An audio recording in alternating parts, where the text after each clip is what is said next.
Bonjour, épisode numéro 18 cette fois-ci de Michel à Wilmes. Et à cet épisode, on doit élaborer sur la formation du gouvernement flamand. Également, comme le gouvernement en Wallonie, c'était déroulé assez vite. Donc, vers septembre 2019, ce gouvernement s'est formé avec une continuation des mêmes partis du gouvernement précédent, donc c'est-à-dire la NVA, la CDNV et le OpenVLD. Ils ont perdu, comme on dit également au Flandre, comme on avait dit, ils ont également perdu beaucoup de leurs votes, mais ils gardaient encore la majorité, donc ils ont décidé de continuer. Et donc, ça devenait le gouvernement Jambon numéro 1. Jambon devient le ministre-président du parti du NVA, devient ministre-président de la Flandre.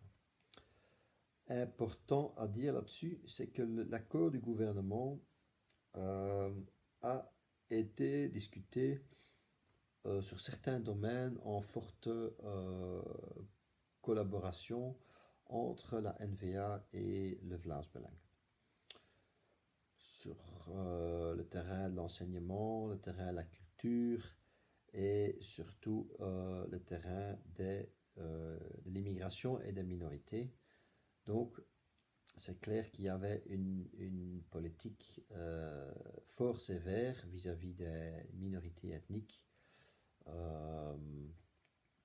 Des cours d'intégration deviennent payantes et tout ça, et notamment les 2 points du fameux plan de 70 points, plan raciste de Philippe de Winter du Vlaams Blok, le précédent du Vlaams Belang, avant qu'ils se sont changés leur nom.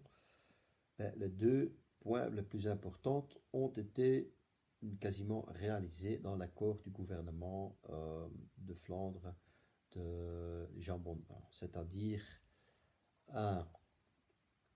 l'abolition du centre contre la discrimination, le CGKR, et 2, l'abolition des subsides pour des associations pour les immigrés ou pour la multiculturalité ou multidiversité.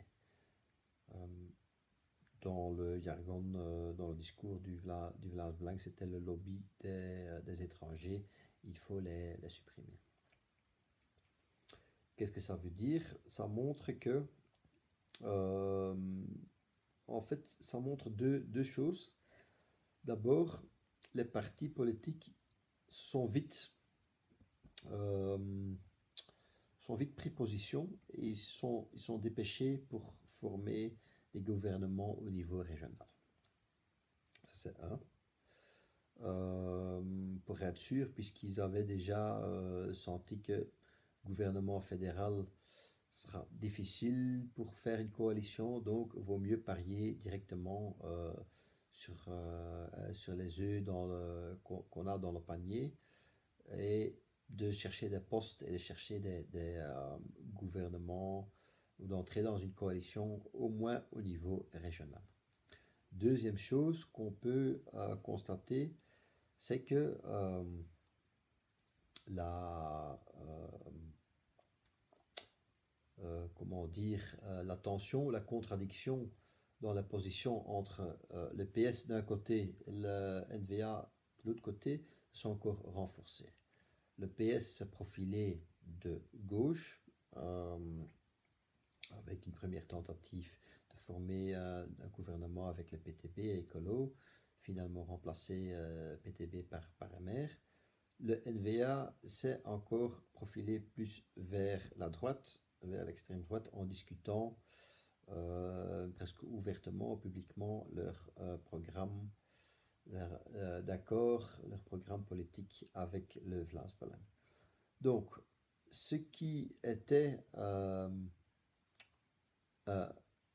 des manœuvres en 2014 ou des pistes en 2014 pour accélérer la formation d'un gouvernement fédéral, c'est-à-dire vite former des gouvernements au niveau régional. Ici, 2019, à l'inverse, l'effet inverse naturellement, puisque les, les résultats des élections étaient catastrophales pour les partis au pouvoir. Donc, le fait de très vite former des gouvernements au niveau régional a encore plus bloqué les choses au niveau fédéral. Donc ça, c'était important à dire ici dans cette vidéo. Dans une prochaine vidéo, on va parler, on va un peu voir qu'est-ce qui a finalement mis en place le gouvernement minoritaire de Wilmès II.